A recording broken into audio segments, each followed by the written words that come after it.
El periodismo en el Congreso.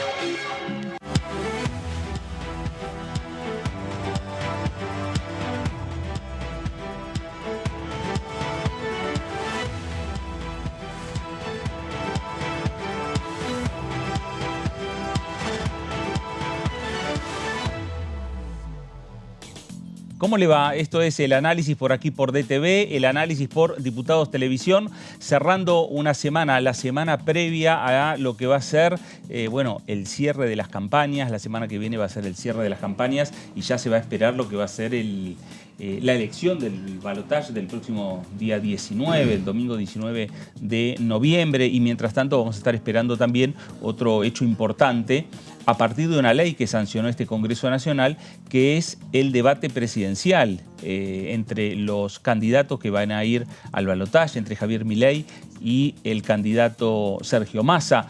Importante para aquellos indecisos que tienen que tomar decisiones, aquellos que no piensan ir a votar y que pueden motivarlos para ir, en definitiva, a votar en las próximas elecciones. Y también para aquellos que votan a Milei o aquellos que van a votar a Sergio Massa. Lo cierto es que es importante los debates presidenciales para saber qué piensan, qué opinan y de qué manera se desenvuelven los candidatos y, en definitiva, cómo se va a desenvolver el futuro presidente de la República Argentina. Bueno, de todo esto y de lo que dejó también esta intensa semana en la Cámara de Diputados vamos a estar hablando en las próximas 2 horas. Esto es el análisis por aquí, por DTV. Señorita Melissa Jofré, ¿cómo le va?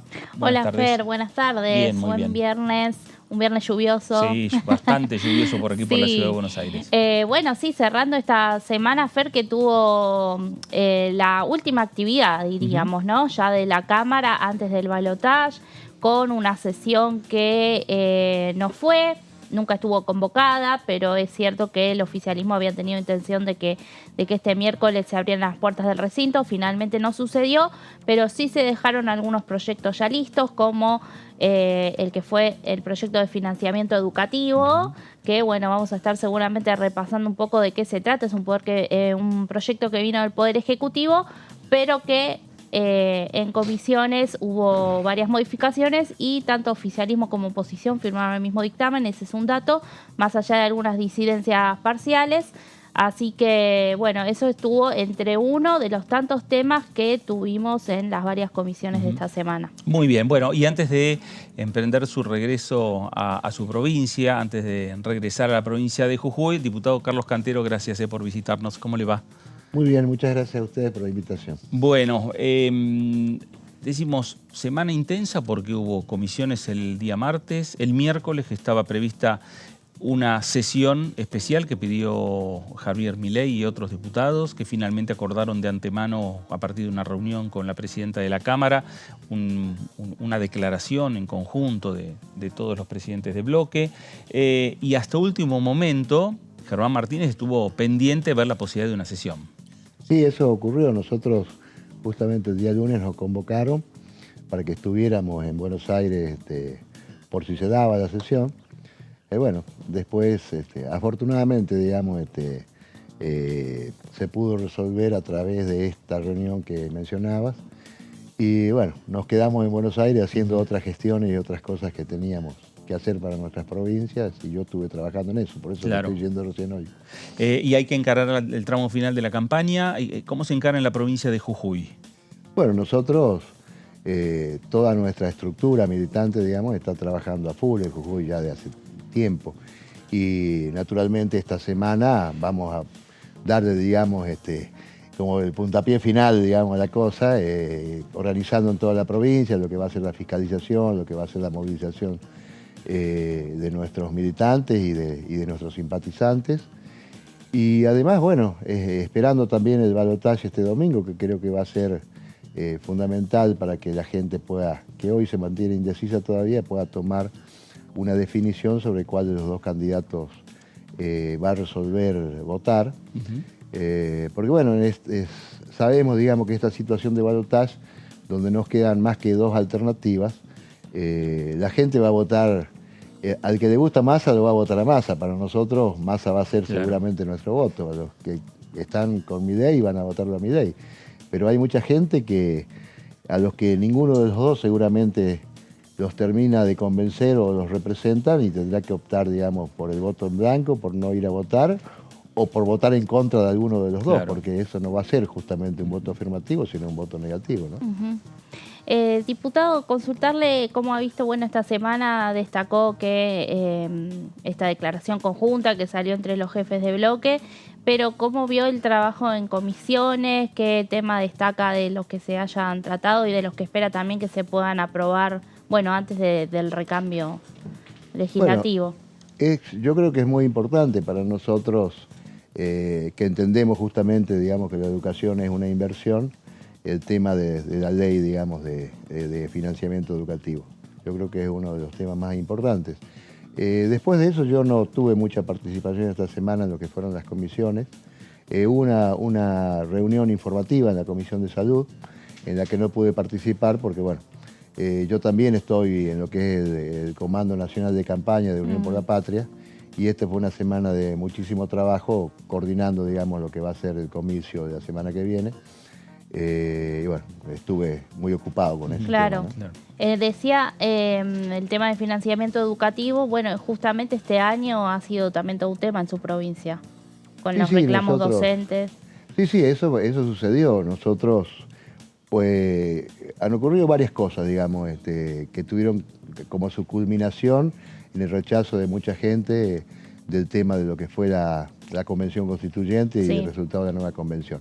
Pero hay que recordar que eso comenzó, digamos, justamente con un reclamo de los docentes de mi provincia y de empleados públicos por el tema, digamos, de los salarios docentes que eran muy bajos y también de un maltrato, digamos, que hubo hacia los docentes de parte de lo que es el gobierno provincial, del oficialismo.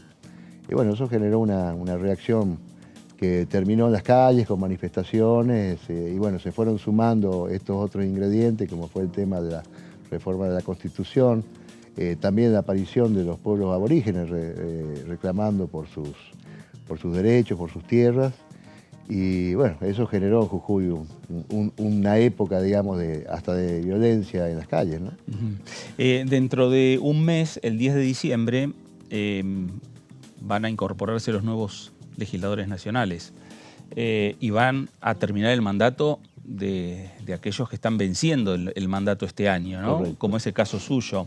En este mes, ¿cómo se va a tomar este último mes de trabajo como diputado nacional? ¿Va a impulsar aquel proyecto que presentó y que quiere, bueno, que tenga algún camino un poquito más prolongado en las comisiones?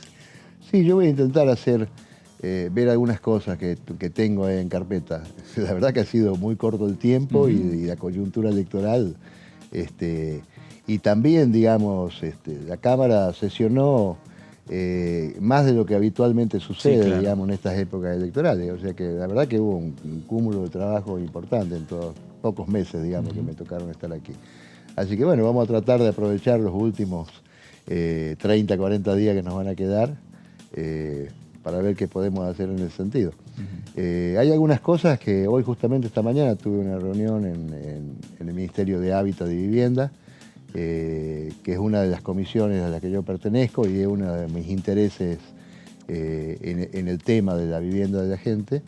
Entonces, bueno, algunas cosas estuve viendo porque además, si a partir del 10 de diciembre Sergio Massa es presidente de la República, yo, aunque no sea diputado nacional, seguramente voy a seguir trabajando en estos temas en los que tengo particular interés y no voy a dejar, digamos, de gestionar. Claro, y si está el antecedente que ya hay algún proyecto presentado, digo, eso a veces facilita también el tratamiento legislativo, ¿no? Porque siempre Correcto. cuando se trata de una ley, se buscan los antecedentes y se los toma en cuenta. Sí, por supuesto. Aparte, bueno, yo tengo una muy buena relación, digamos, con los legisladores que van a asumir, con Carolina Moisés, que va a ser senadora nacional. Yo fui compañero de fórmula en el 19. Con Guillermito Snope, que va a asumir como diputado provincial de lo que es de Espacio Nuestro. También tengo una vieja relación. Inclusive con el mismo Manuel Quintar, que viene desde ahora por los Libertarios. Es un hombre con lo que participamos en la misma lista del Frente Justicialista en el 2021. O sea que también lo conozco. O sea que bueno, vamos a tratar de darle una mano a los compañeros que se van a incorporar y vamos a tratar de colaborar y seguir gestionando las cosas que se puedan hacer por la gente de mi provincia. Diputado, usted decía que el debate va a ser crucial, ¿no?, para aquel que todavía está indeciso, que en las elecciones generales no ha elegido por una de las dos fórmulas que hoy llegan al balotaje. Patricia Bullrich, ya sabemos la postura que tomó, se fue detrás de a apoyar la candidatura de Javier Milei. La izquierda, siempre con su posición histórica, bueno, más allá de alguna declaración de otros dirigentes, está más por el voto en blanco. El que no se ha pronunciado, pero sí tiene bastantes críticas hacia el candidato oficialista, es Juan Schiaretti, y es de extracción peronista. ¿Usted qué le parece esa situación que se da en Córdoba, que es además provincia crucial para el resultado? Naturalmente. Bueno, yo creo que acá hay una cuestión que pasa, a pesar de las situaciones particulares de cada territorio, de cada provincia, no hay que olvidarse que aquellos que procedemos y venimos del peronismo y muchos simpatizantes, Córdoba siempre ha sido una provincia muy peronista, aunque ha tenido gobiernos radicales en el pasado, y también hay todavía la presencia de un hombre importante de la provincia de Córdoba, en el recuerdo de los cordobeses, que fue José Manuel de la Sota, un hombre que estuvo muy cercano a Sergio Massa y con el que nosotros militamos en su momento. Yo creo que la gente de Córdoba, a pesar de sus distancias, digamos, históricas del kirchnerismo y de algunas expresiones internas, digamos, de lo que es el movimiento nacional peronista, en esta situación yo creo que van a apostar, digamos, a la figura de Massa. Primero porque Massa, digamos, que está planteando y expresando una defensa del federalismo y una intención de darle más protagonismo, digamos, a las provincias.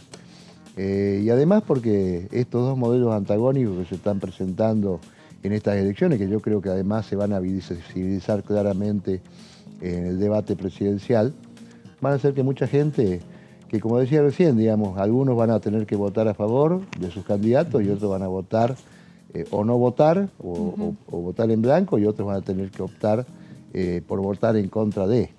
Y yo creo que en este caso mucha gente va a votar en favor, digamos, de Massa o en contra de Milei, llegado el caso. Claro. Usted proviene del Frente Renovador. ¿Cómo lo ve hoy a Massa?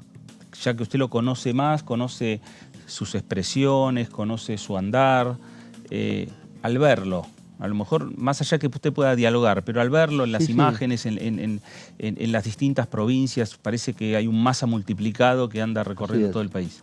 Bueno, primero que nada lo veo un poquito cansado, ¿no? Ha sido bastante dura la campaña hasta aquí. Pero lo más importante, lo veo como un hombre que cada día que pasa ha ido tomando como una mayor envergadura, digamos, ¿no? Tiene el aspecto, tiene las formas, tiene el mensaje realmente de un líder político. Yo creo que eso la gente lo viene percibiendo, como que ha ido increciendo, digamos, ¿no?, en todo este tiempo. Yo lo veo muy bien, lo veo sólido, lo veo con intención y con vocación, digamos, de poder y de poder gobernar, además. Y además ha ido como dando vuelta, digamos, mucha gente que por estas actitudes, digamos, de concordia, de aplomo, digamos, y además de tener un mensaje que va más por un camino, digamos, de pacificación y de reconstrucción, como genera mayor tranquilidad. Y yo creo que eso es muy importante en esta situación que se va a dar en el balotaje. Bueno, una de las personas que salió esta semana a dar su apoyo a Massa fue Graciela Camaño.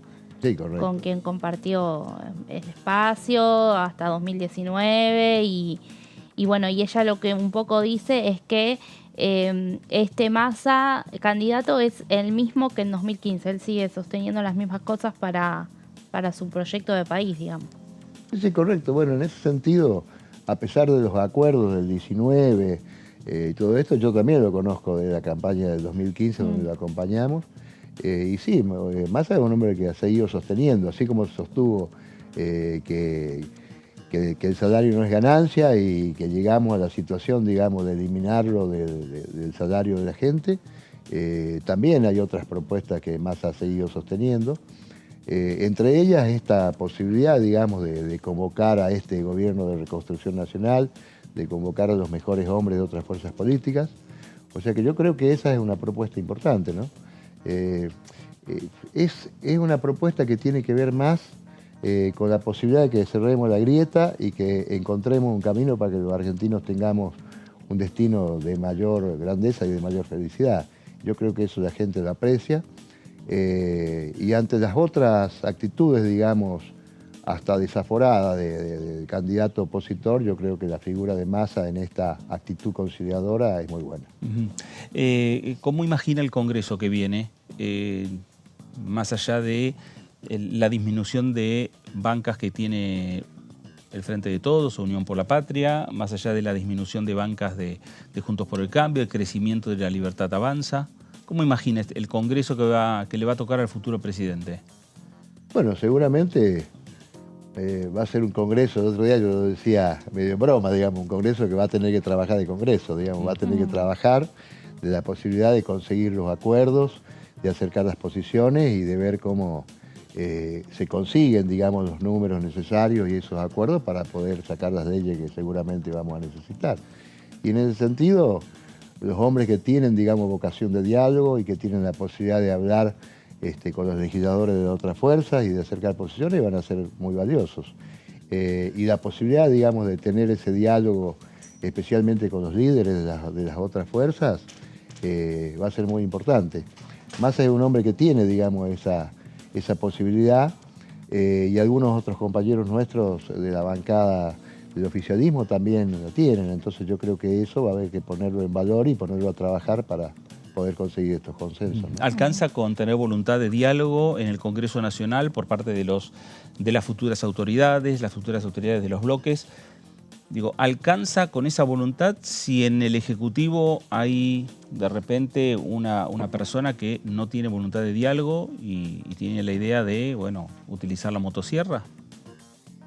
Bueno, ¿O eso dificulta el va accionar a del dificultar Congreso? mucho, evidentemente. Si eso sucede va a haber mucha dificultad, porque además no nos encontramos con un hombre que tiene vocación democrática.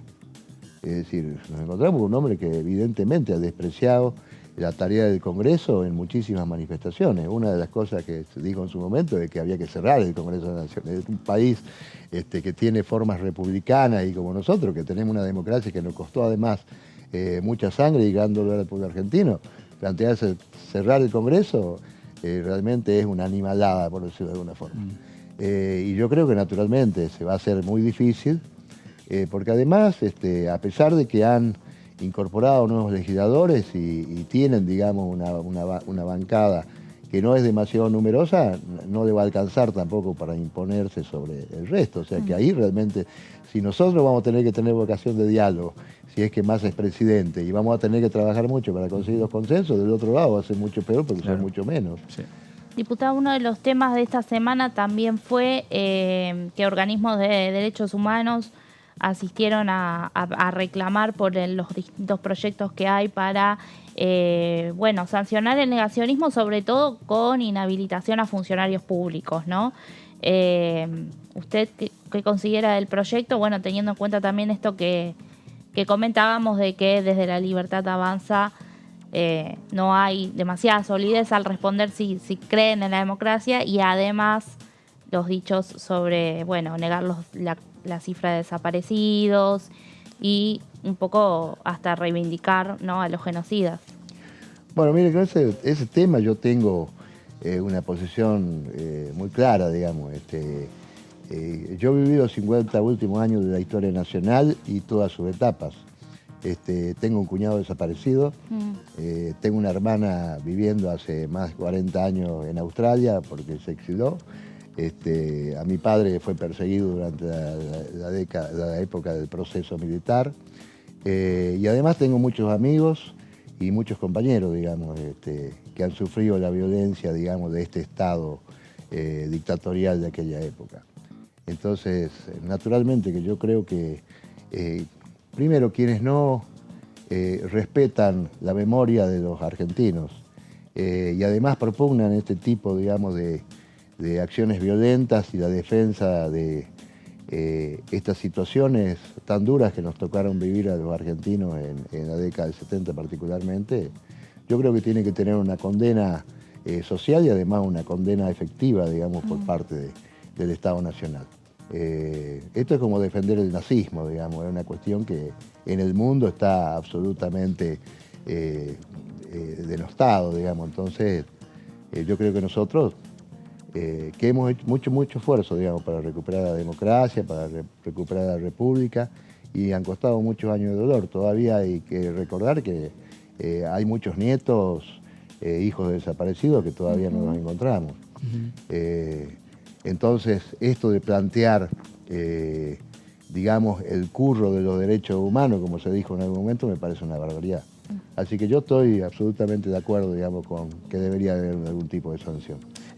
Parecía que era un debate ya cerrado. En 40 años de democracia, el tema de las cifras de los desaparecidos, el tema de lo que fue las consecuencias que vivió la Argentina en épocas de dictadura, pero bueno, esta campaña lo abrió de nuevo. Sí, correcto. Aparte hay situaciones bastante, que son bastante locas, digamos, porque hoy apelando, digamos, a la falta de conocimiento o a la juventud de muchos de los votantes, nos quieren hacer aparecer a hombres condenados, digamos, por delitos de lesa humanidad, como si fueran héroes de la República. Entonces, qué sé yo, aquí ha habido hombres que han secuestrado, han violado, han matado a ciudadanos argentinos, y nosotros no lo podemos poner a la altura de los que fueron nuestros héroes de Malvinas o los que fueron el ejército, digamos, de la República y de la democracia. Son dos cosas absolutamente distintas.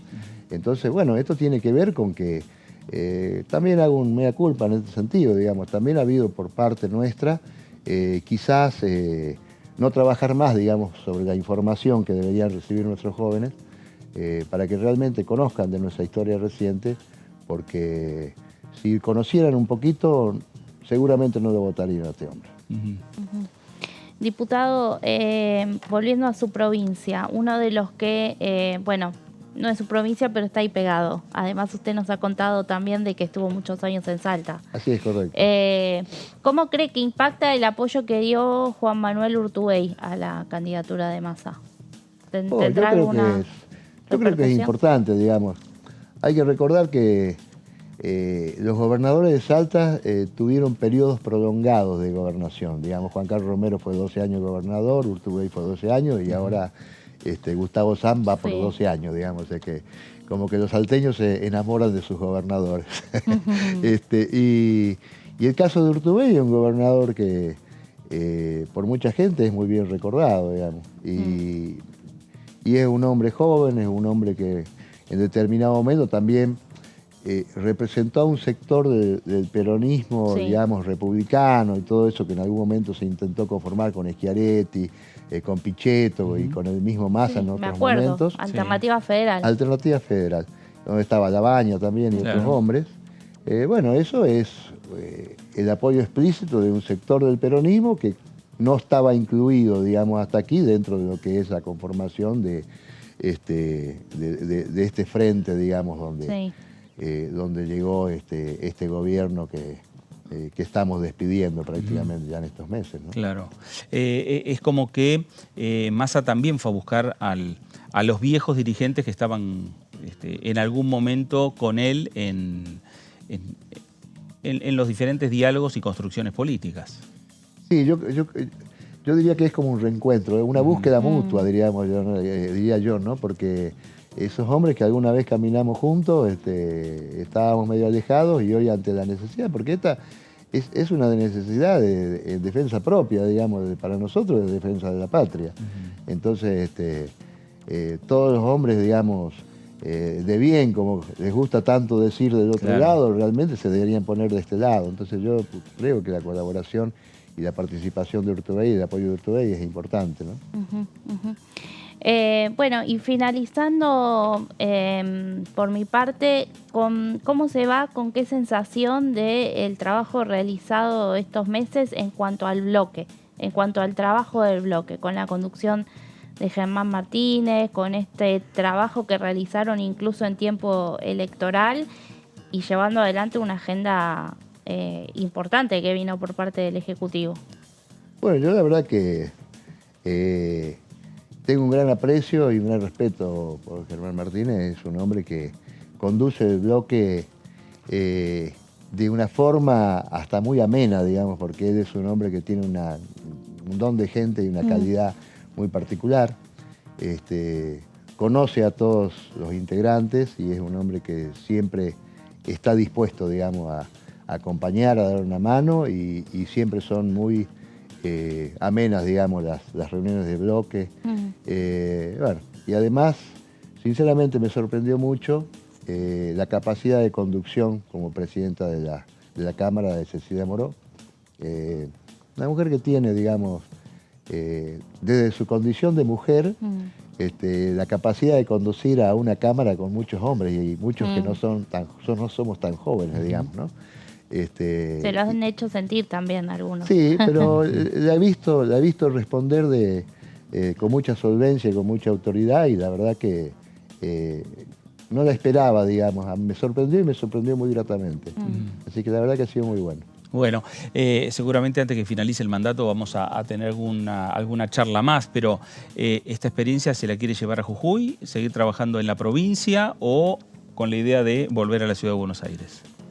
Bueno, yo, si Sergio Massa es presidente, voy a intentar ver la forma de poder seguir gestionando las soluciones que mi provincia necesita.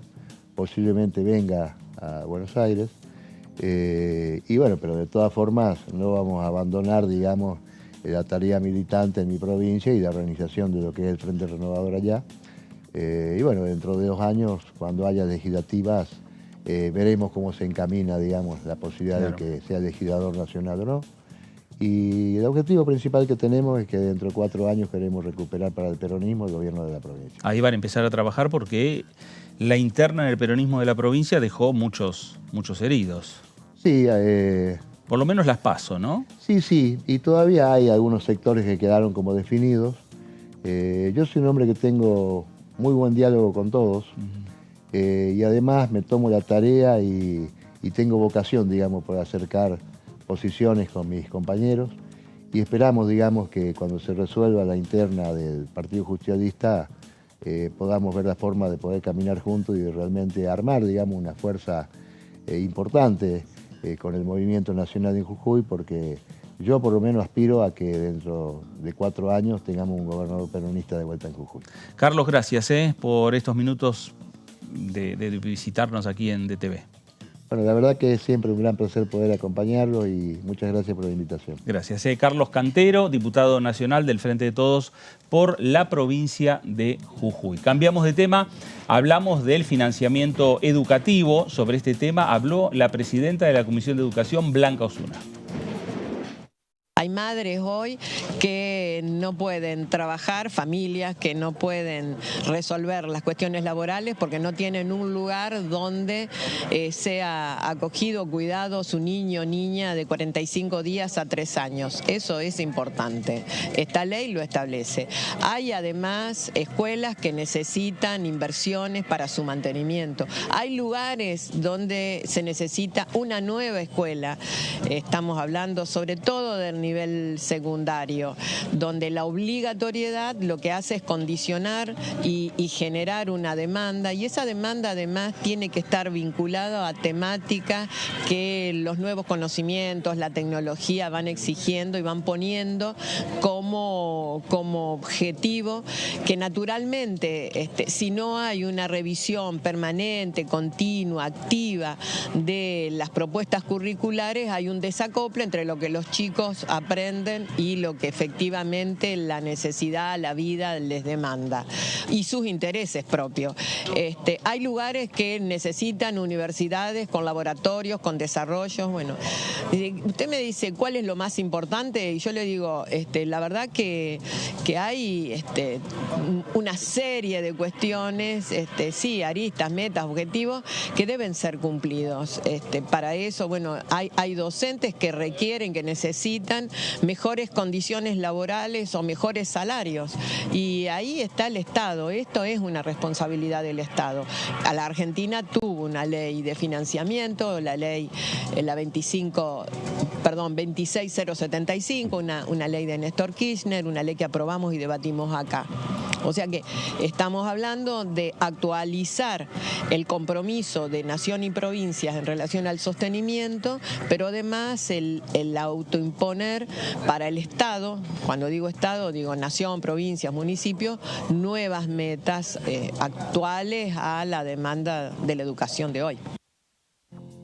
Bueno, ahí estaba Blanca Osuna, diputada del Frente de Todos por Entre Ríos, presidenta de la Comisión de Educación. Primero fue Educación quien logró acuerdos, consensos y prácticamente unanimidad a este proyecto de ley. Y después fue Presupuesto, donde también continuaron esos acuerdos, esos consensos, y continuó la unanimidad para firmar un dictamen que veremos cuándo es la fecha que llega al recinto, Meli. Así es, Fer.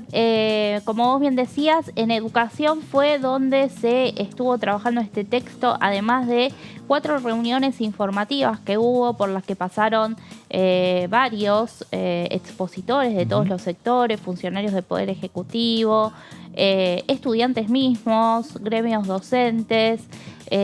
Por allí vimos que rectores de universidades también estuvieron, bueno, exponiendo a lo largo de 4 jornadas, y mientras también los asesores y los diputados trabajaban en modificaciones a este proyecto que fue enviado por el Poder Ejecutivo. Y luego terminó su trámite final el día miércoles en la Comisión de Presupuesto y Hacienda. Allí la oposición firmó con disidencias parciales, pero bueno, todos destacaban que había salido un único dictamen, ¿no? Las disidencias parciales tuvieron que ver, obviamente, con la cuestión presupuestaria. Allí estaba puesto más el foco de Juntos por el Cambio, que bueno, también quedaron con un compromiso por parte del jefe del bloque del Frente de Todos, Germán Martínez, y del presidente de la comisión, Carlos Heller, en continuar, ¿no?, con las conversaciones, como se dice, hasta llegar al recinto, bueno, viendo si se puede pulir algo más de esa redacción para conformar a todos. Básicamente lo que Juntos por el Cambio plantea es que hay algunos artículos referidos a lo que tiene que ver con el financiamiento por parte de las provincias, que obviamente, así como prevé que Nación aumente el presupuesto para educación, también lo deberán hacer las provincias, que son en definitiva las que tienen a cargo, claro, ¿no?, este área. Y allí, bueno, planteaban un poco el tema de que están sujetas a la ley de responsabilidad fiscal, entonces no se les puede imponer de cierta manera ciertos gastos por demás que después las hagan incumplir con esa ley. Bueno, también había algunas cuestiones técnicas sobre el tema de los convenios, y allí quedaron en poder ver qué modificación se hace para que todos estén conformes. Sí, igual me parece que la ley también establece cierta salvedad para darle aire y fondos a las provincias, a los estados provinciales, donde revierte la ecuación en torno a cuál es la inversión que hace el Estado Nacional y cuál es la inversión que hacen las provincias, ¿no? Hoy, por la ley vigente, el 60% de la educación en cada una de las provincias lo afronta la provincia y el 40% la nación. A partir de esta ley, por lo menos es lo que marca el proyecto, se revertiría y ese 60% pasaría a hacerse cargo la nación y la provincia bajaría a un 40%, ¿no? Entonces, me parece que ahí esa diferencia podría compensar, bueno, la mayor demanda que puede estar pensando la provincia que va a tener, ¿no? Sí, más que nada lo que quieren dejar sentado, digamos, es que si se excediera la provincia, hay una cuestión referida a la asignación, ¿no?, de los recursos coparticipables. Claro. Pero si se excediera la provincia y tendría que tomar, digamos, recursos de otro lado, bueno, que eso quede claro, que Nación no la obliga, digamos, claro, ¿no?, que se respete la autonomía. Así que bueno, allí veremos bien cómo queda, pero vamos ahora con algunos de los puntos centrales. La iniciativa prevé la expansión de la inversión pública en la educación inicial, primaria y secundaria, los institutos superiores de formación docente y de formación técnica y la educación universitaria, a fin de promover las condiciones necesarias para un aumento progresivo y sostenido del financiamiento educativo. Estos son algunos de los primeros artículos. Se reafirma que la educación es un derecho humano fundamental de carácter personal y social y por tanto el Estado tiene la responsabilidad principal e indelegable de proveer los medios para garantizar una educación integral, permanente, gratuita y de calidad que profundice el ejercicio pleno de ese derecho y la igualdad real de oportunidades a todos y todas los habitantes de la nación. A ver, esto tendría que estar más que claro, pero mediante la letra de la ley, todas las fuerzas han acordado que quede establecido, ¿no?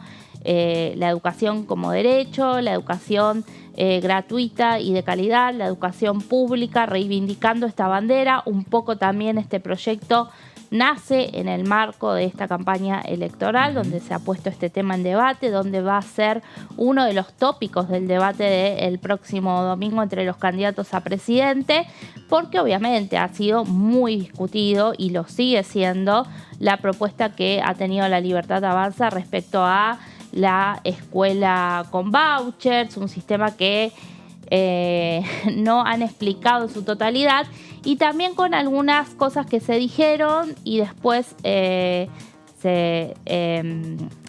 dieron, digamos, vuelta en la versión por parte del propio Javier Milei, que en conferencia de prensa, al presentar su plan de gobierno, él habló de que la educación debía ser paga. Hoy por hoy dice que no, que la educación va a seguir siendo pública. Esto ha levantado las alarmas en todo el arco político, excepto, bueno, el Partido de la Libertad Avanza, que tiene estos vaivenes respecto de la educación. Claro, y acá hay una postura clara del Congreso que me parece que gane quien gane el balotaje del 19, el Congreso va a seguir avanzando con este proyecto de ley de financiamiento. Sí, seguramente hay un compromiso muy grande. También es destacable que las tres, los tres partidos más significativos de Juntos por el Cambio hablaron a favor, más allá de la disidencia puntual sobre lo presupuestario. En la Comisión de Presupuesto hablaron Alejandro Cacase de Evolución Radical, Laura Rodríguez Machado del PRO y también por la coalición cívica Maximiliano Ferraro. Es decir, hay un compromiso para que este proyecto avance, obviamente sí, dependiendo, ¿no? También qué contexto tengamos después del 19, pero se espera que pueda así aprobarse antes del recambio. Claro. Bien. El gobierno nacional, los gobiernos provinciales y de la Ciudad Autónoma de Buenos Aires, de manera concurrente y concertada, aumentarán la inversión en educación entre los años 2024 y 2032 y mejorarán la eficacia en el uso de los recursos. Bien, vamos a la siguiente. El gasto consolidado se incrementará progresivamente hasta alcanzar en el año 2032 una participación del 8% del PBI como mínimo, ¿no? Hay una discusión también en torno a que está establecido hoy por hoy el 6% del PBI solo se ha alcanzado en un año, ¿no? Claro. Por eso también el desafío, más grande de que se cumpla lo que está y se vaya, progresivamente aumentando, y si se puede más del 8, claro, mejor. Dicho monto se distribuirá con una participación del 6,5% para la cobertura de la educación inicial, primaria y secundaria y los institutos superiores de formación docente y de formación técnica, y del 1,5% para el sistema universitario. Recordemos también que las universidades tienen un capítulo aparte también cada año en el presupuesto nacional, ¿no? Claro. Bien. El aporte se realizará, acá está un poco lo que vos comentabas, Fer, hace un rato, en un 60% por parte de la nación y 40% de las provincias. Esto es que se invierte la ecuación actual en el que el 60% pesa para las provincias y el 40% para la nación. Entre sus numerosos objetivos se plantea, es un proyecto de 36 artículos en total, vamos a repasar algunos de los objetivos que hay. un ciclo lectivo anual mínimo de 190 días efectivos de clase para los establecimientos educativos de todo el país, en los que se imparte educación inicial, primaria y secundaria o sus respectivos equivalentes. También financiar la creación de establecimientos de nivel inicial para los niños y las niñas de 45 a 3 años de edad. Acá hay un déficit bastante importante, todos lo reconocen. Y además tiene que ver cada vez más con este mundo que tenemos, un mundo donde padre y madre deben salir a trabajar y está toda la tarea de cuidados también en debate. Bueno, aquí hacen falta también estos establecimientos. Vamos a la siguiente. Asegurar que el 100% de los estudiantes de nivel primario tengan un mínimo de 25 horas semanales de clase y que al menos el 50% acceda a escuelas de jornada completa, priorizando los sectores sociales y las zonas geográficas más desfavorecidas.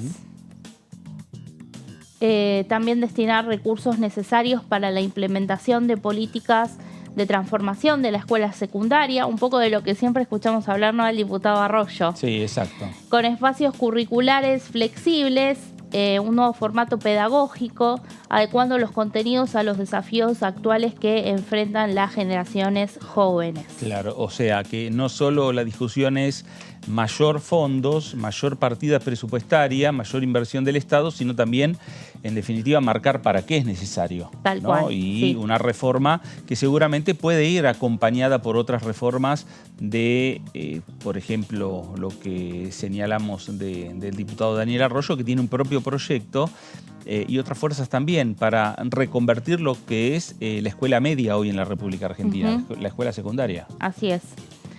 Bueno, también, esta ya la leímos, fortalecer la formación profesional e incrementar la inversión en infraestructura y equipamiento de las escuelas y los centros de formación. Tiene, obviamente, un capítulo especial para lo que es la docencia, ¿no? Y fortalecer el cumplimiento del derecho a la educación sexual integral, otro tema en debate. Sí. La candidata a vicepresidenta de La Libertad Avanza, Victoria Villarruel, ha dicho que buscan eliminar la ESI.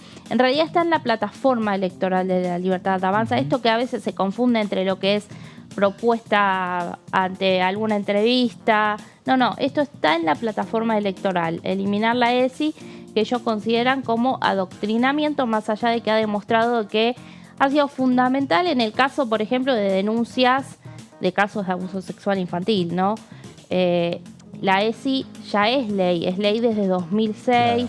Durante el gobierno de Mauricio Macri se había intentado hacer una reforma a la ley, no prosperó, pero bueno, aquí se deja asentado que también este incremento en el financiamiento educativo debería apuntar a fortalecer ya lo que existe por ley. Bueno, también afianzar el ingreso, la permanencia y la terminalidad del estudiantado en el nivel universitario, al tiempo de ampliar la oferta de carreras universitarias y preuniversitarias en función del desarrollo estratégico del país y de las áreas de vacancia territoriales. Esto tiene que ver con lo que vimos este año, ¿no? Que se han aprobado la creación de 8 universidades nacionales y justamente en algunos proyectos se señalaba bien puntualmente qué carreras iban a tener, específicamente teniendo en cuenta el lugar donde se iban a plantar, ¿no? Claro. Incluso algunas ya trabajando, no con el título de con la jerarquía de Universidad Nacional, pero sí en algunos lugares ya venía funcionando ciertos centros de estudio, ¿no? Claro. Y se suma también a otros proyectos que hay para crear universidades, que hay diferentes iniciativas en el Senado y aquí en la Cámara de Diputados. Así es. Bueno, el proyecto estipula además la creación de una comisión de seguimiento de expansión de la inversión educativa que será responsable del seguimiento de los recursos invertidos y de los programas, actividades y acciones desarrolladas. Obviamente en esta comisión tendrán lugar representantes del Ejecutivo, representantes de la docencia, del Consejo Interuniversitario Argentino, del Consejo Federal de Educación, que en realidad que es el que nuclea a todos los ministros. Y creo que tenemos una más.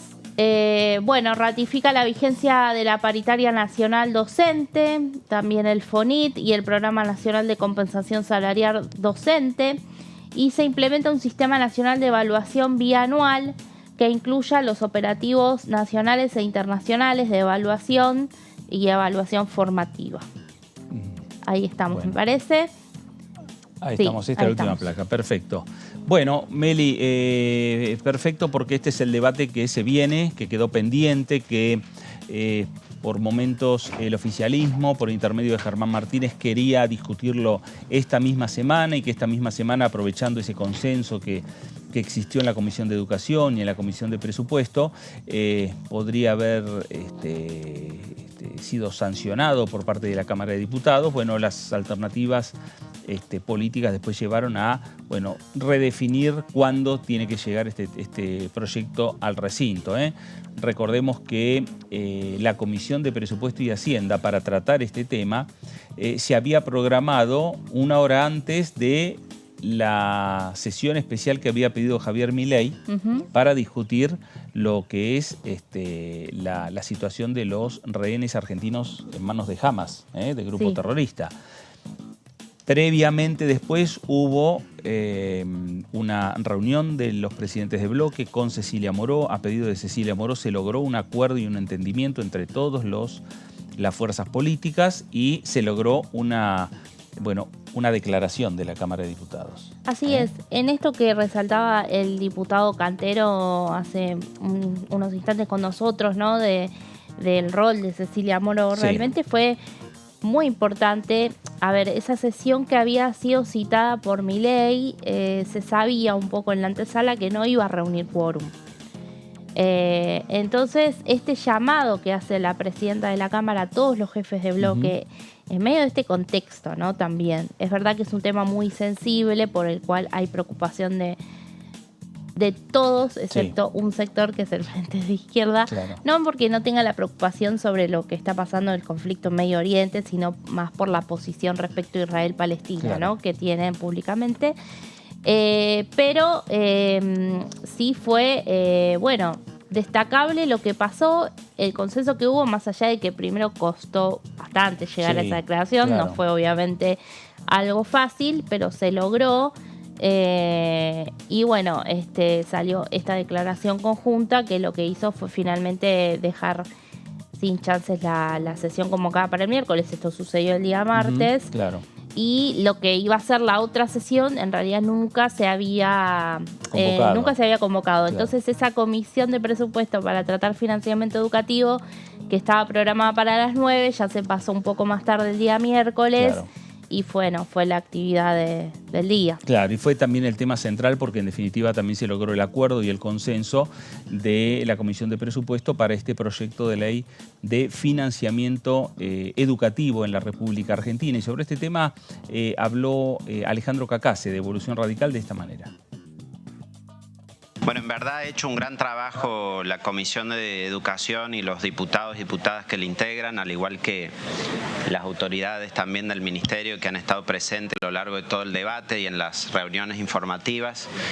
Y esto es un poco lo que estaba recién resumiendo la diputada Osuna. Así que nuestro trabajo hoy acá, desde luego, no es de cero, sino que es retomando ese trabajo que ha hecho la Comisión de Educación, que es cabecera en este proyecto y en el cual también en función del compromiso de recursos que debe asignarse para el cumplimiento de esta ley y los aspectos presupuestarios que tiene, ha venido en competencia nuestra comisión para completar ese dictamen. Así que es en ese espíritu creo que se debe dar el tratamiento dentro de la Comisión de Presupuesto. Mencionaba la diputada Osuna las incongruencias que se produjeron en el texto, involuntarias desde luego, en función de que ayer hubo una reunión informativa y mientras se realizaba la reunión informativa se iban produciendo conversaciones en las que se hacían modificaciones sobre los artículos y es por eso que han quedado. Sí quiero señalarlas porque es importante, por supuesto, que de cara al tratamiento en el recinto sean corregidas y la ley quede en ese sentido bien. Creo que el objetivo de todos es común. Lo plantearon ayer todos los expositores, lo plantearon las autoridades del ministerio, lo planteamos los diputados de los distintos bloques. Queremos que se incremente la inversión educativa en nuestro país, queremos que de ese esfuerzo participen la nación y que participen las provincias. Ahora, no se puede obligar a las provincias a usar sus recursos propios si no es por la vía de adhesión o de convenio. Estaba Alejandro Cacase, la voz de la oposición en este debate que, repetimos, el oficialismo recibió el proyecto del Ejecutivo, se discutió en ambas comisiones, se firmó un dictamen y la oposición, como lo marcaba Alejandro Cacase, firmó en disidencia, pero lo cierto es que también hay una voluntad de unanimidad de discutir este tema. Sí, así es. Él, bueno, fue el encargado, el primero que habló de la oposición y dijo estas cuestiones técnicas que más que nada tienen que ver con, justamente ahí en el final lo aclaraba, con los convenios o las adhesiones que tendrán que hacer las provincias. Lo que un poco respondía Blanca Osuna, presidenta de la Comisión de Educación, era que se tenía que tener en cuenta que las provincias de alguna manera tenía que quedar estipulado que tienen que cumplir con este financiamiento, claro, ¿no? Porque después hay distintos gobiernos en cada uno de los distritos y algunos, bueno, quizás tienen como prioridad la educación, otros tienen como prioridad otro área, y ahí es donde se generan los cortocircuitos, teniendo en cuenta de que además vamos a tener un mapa muy diverso respecto de los espacios políticos que van a estar gestionando cada una de las provincias. Claro, porque en definitiva también si uno toma el mapa de las provincias argentinas, bajó el número de provincias administradas por el Frente de Todos. Sí. Y subió Juntos por el Cambio, y subió dentro de Juntos por el Cambio la Unión Cívica Radical. Sí. Es ahí donde se hace fuerte también el radicalismo a la hora de el futuro, a partir del 10 de diciembre, el futuro de una de las principales fuerzas de la oposición. Sí, está distribuido igual también porque, bueno, si bien subió la UCR, la UCR ya tenía 4 provincias, en 2 de ellas ratificó, como en Mendoza y en Jujuy, pero también el PRO, que era, digamos, tenía un solo distrito con la ciudad de Buenos Aires, bueno, ahora tiene provincias como Entre Ríos, como Chubut. Exacto. Y también tenés otros partidos aliados, como fueron el partido de Claudio Poggi en San Luis o el partido de Marcelo Orrego en San Juan. Bueno, hay una variedad importante. Y el Chaco que sumó el radical. Y el Chaco sumó el radicalismo. El radicalismo también. Sí, así es. Que para Juntos por el Cambio también hay un escenario donde la discusión de poder también pasa por las administraciones provinciales, ¿no? Que son también un respaldo fuerte para los referentes, no solo en el Ejecutivo, sino también los referentes en el Congreso Nacional. Sí, y bueno, y también hay otras provincias que a su vez van a ser conducidas por fuerzas locales, fuerzas provinciales. Sí. Algunas que se ratificaron y otras que también perdió el peronismo, como en Santa Cruz. Claro. El kirchnerismo más específicamente, ¿no? Claro.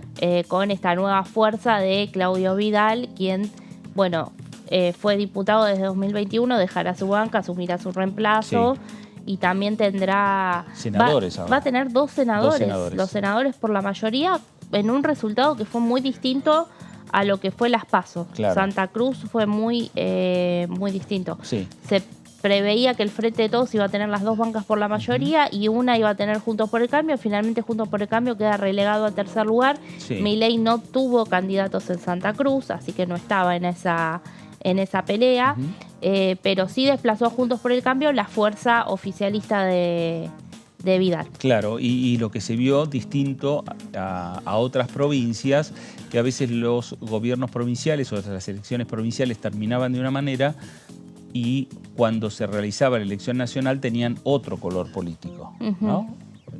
Sucedió en varias provincias. Sí. En el caso de Santa Cruz, los santacruceños también siguieron acompañando a las listas del gobernador electo. Así es. ¿No? De Claudio Vidal, con sus candidatos.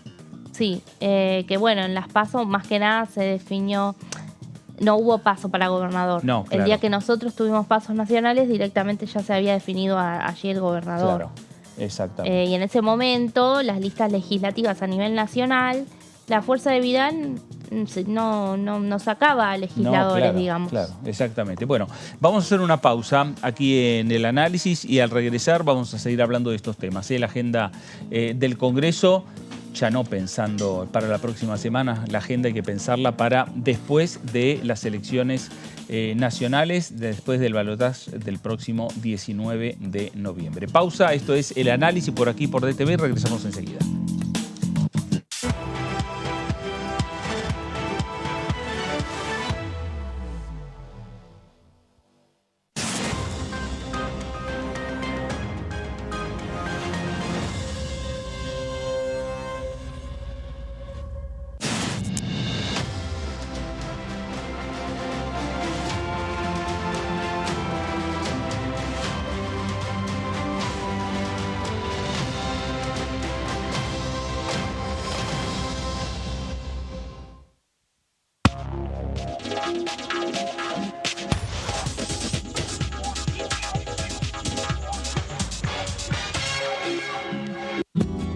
Este es el gasoducto Presidente Néstor Kirchner, una obra de escala mundial realizada en tiempo récord, que unirá la energía de Vaca Muerta con todo el país.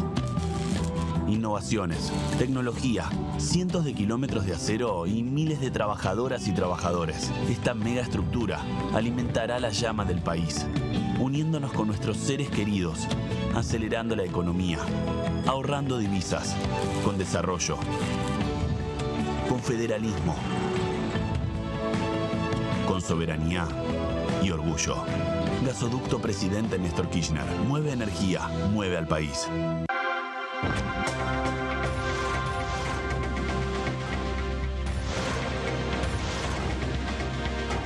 Ellos son tu voz. En DTV, el resumen. DTV, el periodismo en el Congreso.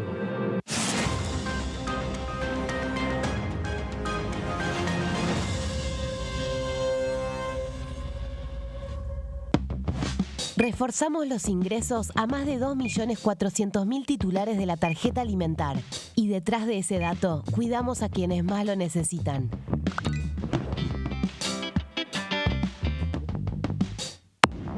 ¿Cómo andan? Buenas tardes, buenas noches, ya cerrando el día. Tengo información extraoficial de que que dos de los jueces habrían hecho un descargo por escrito. ¿Dos descargos por escrito? Sí, no sé, de todos modos, por más que hagan descargo por escrito, en la próxima reunión, si quieren, pueden estar presentes. Tuve 22 meses, presenté 40 proyectos de ley, acompañé más de 120. Tuve proyectos muy interesantes y en leyes que se aprobaron muy interesantes para la gente, que es lo que nos queda, ¿no?, de este paso tan corto por el Congreso, de un equipo de trabajo increíble, de compañeras y compañeros del bloque, en donde pusimos todo para poder trabajar en pos del bien común. DTV, tercera edición, de lunes a viernes. Ay, dale, escuchame. Mirá lo que tengo para mostrarte. Así vas a estar en 10 años. ¿Cómo te ves? Mirá, me veo bastante fachero, tranquilo y sobre todo jubilado. Ah, ¿te vas a jubilar? Sí, ya me estoy encargando de eso. Qué bueno. Bueno, dale, prendé. Si te faltan hasta 10 años para cumplir la edad para jubilarte y adeudás aportes, ahora los podés regularizar con el nuevo plan de pago de deuda previsional. Tu esfuerzo cuenta. ANSES, Argentina Presidencia.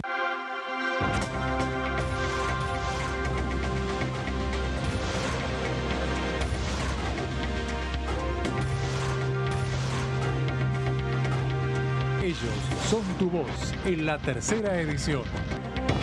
DTV, el periodismo en el Congreso. Otorgamos un refuerzo económico a más de 7.800.000 jubilados y pensionados durante 3 meses. Y detrás de ese dato, protegemos a quienes más lo necesitan.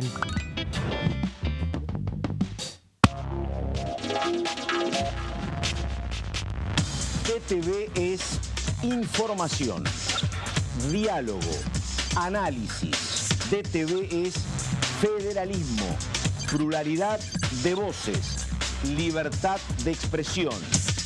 DTV es todo lo que un país en democracia tiene que ser.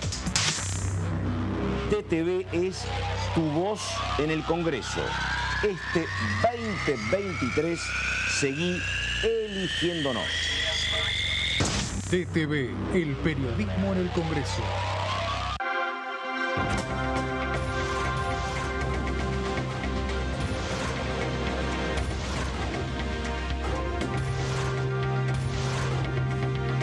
Ellos son tu voz en la tercera edición.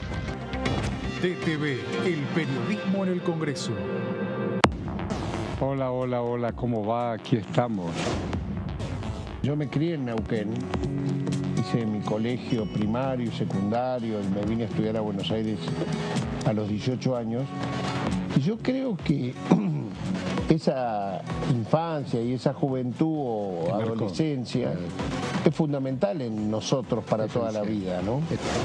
Conservo mis agendas del año 77, 78, 79 y hay muchos amigos y compañeros de esa época que no están. Ese es el compromiso que uno asume generacionalmente para que nunca más. DTV Entrevistas, viernes 23 horas.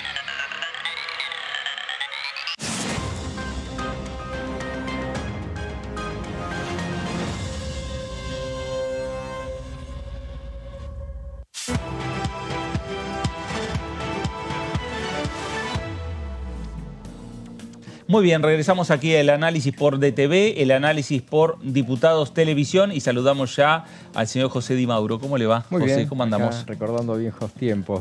Así es. El año pasado estábamos juntos.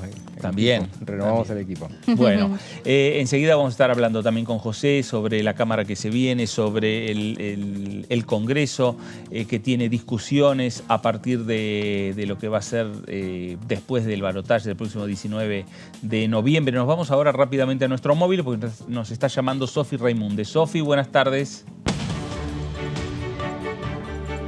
Hola Fer, ¿cómo estás? Buenas tardes para vos y para todo el piso. Estamos trabajando en vivo desde el Salón de los Pasos Perdidos, aquí dentro de nuestro Palacio Legislativo, porque ahora a las 17 horas va a comenzar una entrega de premios en reconocimiento a los deportistas y las deportistas argentinas por el desempeño y la trayectoria que tuvieron en todo este 2023. Y para eso vamos a hablar con la diputada Natalia Souto, que fue quien convocó este evento. Diputada, muchas gracias por su tiempo. ¿Se va a poder ver en vivo?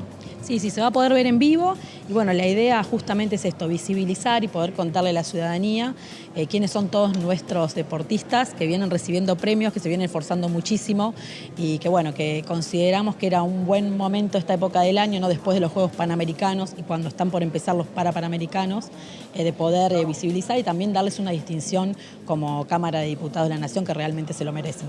Natalia, ¿cómo le va? Buenas tardes. Fernando Fraquelli saluda. ¿Qué tal? Buenas tardes. Buenas tardes. Bueno, sin dudas es un estímulo importante para los deportistas. ¿Son deportistas amateur los que van a ser premiados en la jornada de hoy o en general? No, es en general. Están las panteras, los murciélagos, hay campeones nacional de ajedrez, de judo, de patín, de taekwondo, de kayak, de esquí adaptado, está el campeón nacional de boquia. No, en general son deportistas, mujeres y varones que recibieron algún premio nacional o internacional. Bueno, y es importante también en este momento. Equipos. Claro, exactamente. Reconocer ese esfuerzo, ¿no?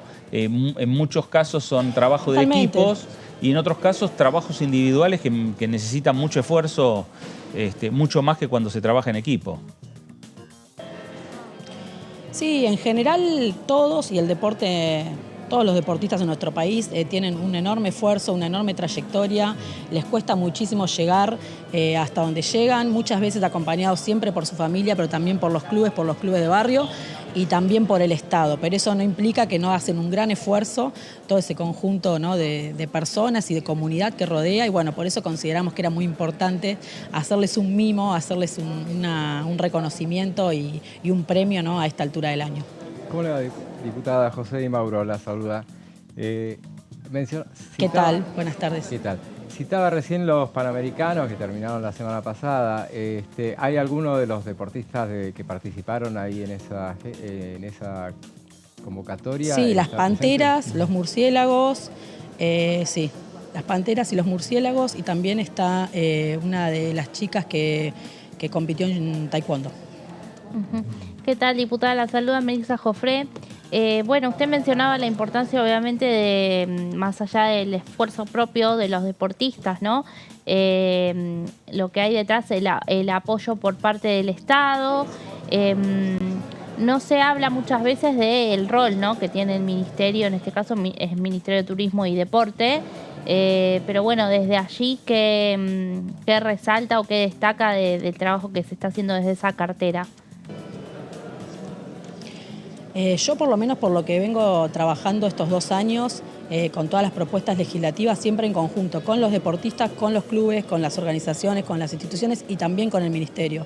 Y en general hay muy buena recepción y se recepcionan los reclamos y se tratan de implementar políticas públicas, tanto del ministerio como nosotros acá desde lo legislativo. Yo realmente los noté muy activos, incluso eso se nota también en lo que plantean los y las deportistas. Claro. Natalia va a estar atenta a cuando se discuta el presupuesto 2024 en lo que tiene que ver con los números y principalmente lo vinculado con el deporte, ¿no? A esas áreas que usted hoy está destacando y premiando. Sí, por supuesto, y de hecho en los últimos anuncios del candidato a presidente Sergio Massa, que se hizo en el Club Obras Sanitarias, hubo toda una propuesta dedicada a la promoción del deporte. Está funcionando la Mesa Nacional de Deporte también desde nuestro espacio Unión por la Patria, y hay una preocupación constante y permanente por fomentar y apoyar el deporte en todos sus niveles. Así que sí, obviamente que vamos a estar mirando también esa parte del presupuesto, pero descontamos que va a contar con el apoyo necesario. Claro. ¿Viene el ministro de Turismo y Deporte a esta premiación? No, hoy nos avisó que no podía llegar, pero sí vienen representantes del ministerio. Muy bien. Van a estar presentes. Gracias, Natalia. Gracias por estos minutos para Con Diputados Televisión. Gracias a ustedes. Hasta luego. Gracias. Sofi. Bueno, le agradecemos a la diputada por esta entrevista que nos contó un poquito, ¿no?, sobre lo que va a suceder en minutos nada más. Están un poco demorados los invitados porque se está viniendo el mundo abajo, afuera, está lloviendo, diluviando, podríamos decir, muy difícil llegar a esta zona del Congreso este viernes, pero hay igualmente, recién estábamos viendo pasar deportistas argentinos que ya estuvieron ingresando, así que en minutos nada más se va a dar comienzo a esta ceremonia, a esta entrega de premios por la trayectoria y por el trabajo realizado a estos deportistas argentinos y argentinas durante este 2023. Sofi, gracias por este informe. A ustedes, hasta luego. Hasta luego. Estaba Sofi Reimundes con nuestro móvil en el Salón de los Pasos Perdidos. Una iniciativa interesante cuando se premia el esfuerzo, la trayectoria. El Congreso habitualmente hace eso. Sí, seguro, es un reconocimiento, es una caricia en todo caso. La semana pasada terminaron los Juegos, salimos séptimos. Muchas medallas, ¿no? Sí, medallas, pero sobre todo en los deportes, es lo que suele suceder con Argentina. En los deportes de equipo les va mejor que en los individuales, independientemente de que hubo el destaque de varios. Hay un nadador, me parece que pinta muy bien, pero la verdad que nos destacamos más en los juegos de equipo que en los otros. Más complicado. Bueno, y me parece que también va a servir esta entrega de premios para conocer también a deportistas argentinos. Natalia recién nos señalaba la premiación a nadadores, premiación a ajedrecistas, y la verdad que no son nombres que uno los tiene habitualmente respecto a quién es el referente argentino en ajedrez. Claro, ¿no? Sí, es verdad. Uno, tiene a los más conocidos. Yo justamente iba a decir que lamentablemente, debido a un poco cierta actitud reacia que tienen a mostrarse con la política, los jugadores de la selección argentina de fútbol, lamentablemente no se los ha premiado, digamos, o no se ha hecho un acto de reconocimiento después de lo que fue el Mundial. A mí me hubiera gustado conocer a la Escaloreta aquí en el Congreso, Pero bueno, no ha pasado, más allá de que, por ejemplo, el diputado Eduardo Valdés había presentado un proyecto para que se les entregue la mención de honor. Claro. Bueno, a veces, nada, se hace entrega quizás, pero del galardón, pero no con un acto... A lo mejor saliendo de lo que va a ser este año y que es este año electoral, a lo mejor el año que viene esas menciones capaz y esas distinciones en algún momento. Bueno, ha pasado porque con Mascherano. Porque lo alejan también, lo alejan a los referentes de la selección de la política. Sí. ¿No? Más allá de que van a venir en una casa política. Sí, exactamente. Sí, así que, y decías de Mascherano, que también fue Mascherano, claro, premiado. Ya hace un tiempo que no está en la selección, pero sí lo vimos en una premiación. No sé, me acuerdo si fue a principios de este año o el año pasado, pero creo que fue este año. Sí, pasa que ya pasaron tantas cosas. Y a todos los campeones mundiales, sí, salvo a estos, claro, se los ha premiado. En algún momento. Sí. Maradona ha estado varias veces. Exacto, sí. En el Senado Scioli hacía esas convocatorias, claro. Me parece que la hizo con Maradona. El Senado, yo recuerdo que le hizo un homenaje a la selección campeona del año 78, que los mismos jugadores decían que el reconocimiento llegó tarde. Claro. A mí, particularmente, Leopoldo Luque me decía las 2 estrellas que en ese momento tenía la selección en la casaca, dice, una de esas estrellas es nuestra. Claro. Y nunca tuvimos reconocimiento. Bueno, con los años hubo un reconocimiento por parte de los sectores políticos y puntualmente del Congreso Nacional, y más acá en el tiempo también se le hizo a la selección campeona del año 86. Sí, hay un resquemor siempre de los propios campeones del 78, justamente, que saben que, bueno, les han cargado cuestiones que que iban más allá para el lado de la política, sí, claro. que la responsabilidad que ellos podían llegar a tener. Tuvieron el hecho de que, bueno, tuvieran que participar en un mundial organizado por la dictadura, justamente, pero bueno, ellos hicieron lo suyo. Claro. Y bueno, entonces por eso ha sido un poco... Y después un poco opacado por el gran campeonato que ganó en el 86, ese mundial. Entonces, claro, bueno, también terminaron un poco opacados de esa manera. Bueno, me parece que es bastante injusto. Ahora tenemos 3 estrellas. Ahora hay que buscar al otro campeón. Falta que el otro campeón venga. Pero que para homenajear a los campeones del 2022... no pasen 15 años. No, que pase un poquito menos. Que pase un poquito menos, sí, así estamos.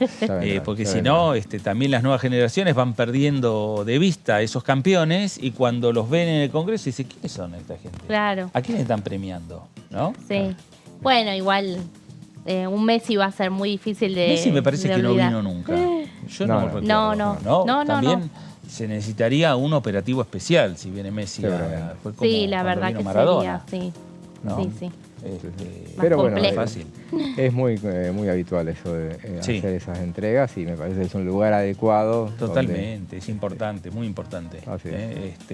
Tanto con los deportistas como los artistas, los científicos, los actores. Bueno, me parece que es importante este trabajo que hace el Congreso Nacional, particularmente seguramente ahí la Dirección de Cultura, que siempre nosotros destacamos el trabajo que se hace tanto aquí en la Cámara de Diputados como en el Senado Nacional, y es importante que los referentes de distintas actividades que son reconocidos en el mundo entero y también reconocidos particularmente en la República Argentina, tengan el reconocimiento y pasen por aquí por el Congreso Nacional. Bueno, cambiamos de tema y hablamos del programa Ecoagenda, que se emite por aquí por Diputados Televisión, con sus diferentes invitados, con sus diferentes invitadas, hablando de lo referido a esa agenda que quedó trunca en este año electoral, y veremos con un nuevo presidente de qué manera se retoma, tanto por parte de Massa o por parte de Javier Milei, lo que es la agenda de los recursos naturales y la agenda de la agenda verde que tiene el Congreso Nacional, que tiene y muchos proyectos por discutir. Ecoagenda por aquí por DTV de esta manera. Bueno, nosotros por estas fechas estamos celebrando y conmemorando los 110 años, los jóvenes primeros 110 años de existencia de la dirección. La verdad que para nosotros como trabajadores legislativos y también pertenecientes a esta dirección estamos muy orgullosos realmente del trabajo que realizamos y bueno, sobre todo porque eso implica una responsabilidad, ¿no? La dirección carga con una historia en sus espaldas que realmente la hace única, es una de las más prestigiosas y también con mayor trayectoria, como decíamos, dentro del Congreso Nacional en general. Con lo cual, para nosotros, como te digo, es una responsabilidad enorme a la hora de poder brindar asesoramiento técnico, que básicamente es de lo que se encarga nuestra dirección, brinda asesoramiento técnico legislativo y también asesoramiento parlamentario. Y con esto no solo lo limito a lo que es el cuerpo de legisladores, a su cuerpo de asesores, sino que también trabajamos con diferentes actores sociales, que pueden ser otros organismos del Estado, otros funcionarios con otros rangos nacionales, provinciales, municipales y la sociedad en general, ¿no? Universidades, hay mucho trabajo de investigación. Bueno, trabajamos en conjunto con otras áreas, seguramente la invitada que tenés más adelante también podrá dar cuenta de ello. Pensamos en sus orígenes, imaginemos un congreso del año 1913, en donde ya por aquel momento un grupo de diputados y de legisladores imaginaban con perspectiva futura la cantidad de trabajo que iba a empezar a gestionar el Congreso de la Nación, que necesitaba una oficina especializada para la búsqueda de antecedentes, para recopilar y sistematizar información, para elaborar proyectos de ley. Exacto. Bueno, eso con el paso del tiempo ha crecido muchísimo, a la par que todo el Congreso de la Nación, a tal punto que en el año 1940 la Cámara de Diputados decide incorporarla por reglamento a la misión y a las funciones de nuestra dirección, con lo cual ya le da otra jerarquía, al igual que luego pasa a llamarse dirección.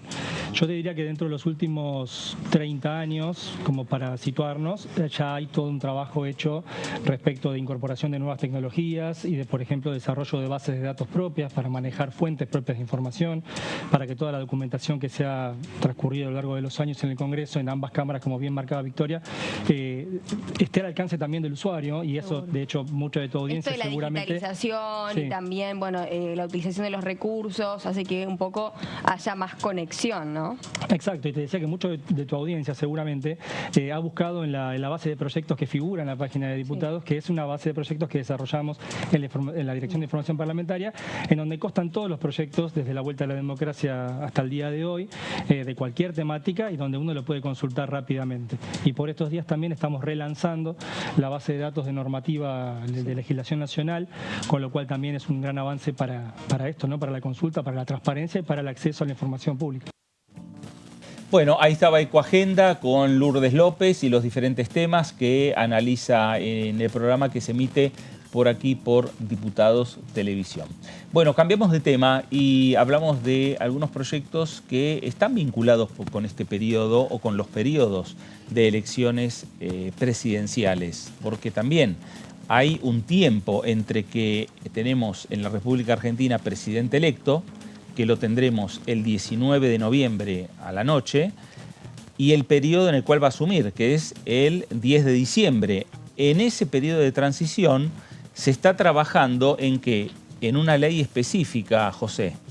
Así es, sí, justamente está desde algunos sectores, siempre insisten en las tratativas con el oficialismo justamente para establecer, apelar a la regulación de los traspasos presidenciales. Sí. Justamente, bueno, entonces, al tal punto que el 14 de julio pasado, este mismo año, se realizó en la Cámara de Diputados una jornada denominada hacia un régimen de transición presidencial, de la que tomaron parte legisladores nacionales, académicos y organizaciones civiles que debatieron sobre la necesidad de regular el traspaso presidencial.